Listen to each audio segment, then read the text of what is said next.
Ayan mga kababayan, libreng dialysis para sa mga pampublikong ospital isinusulong po.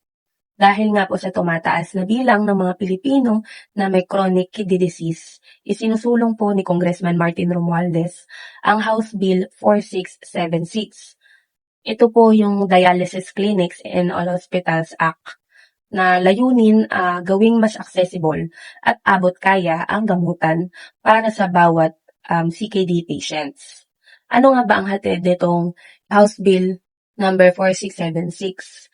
Libreng dialysis para sa mga indigent patients sa lahat ng provincial government hospitals. Dekalidad na pasilidad at modernong dialysis equipment. Gabay mula sa mga eksperto, kabilang ang mga doktor at mga dietitians para sa tamang nutrisyon.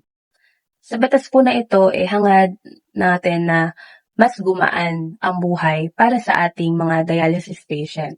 Kaya once na maaprubahan nga po ito at mapirmahan na ng ating Pangulo, malaki pong kabawasan ito sa mga gastusin ng ating mga pasyente na may CKD, lalo na nga kumbaga tumataas po ang mga porsyento ng dami na nagkakaroon ng CKD. Bata man, matanda, babae o lalaki.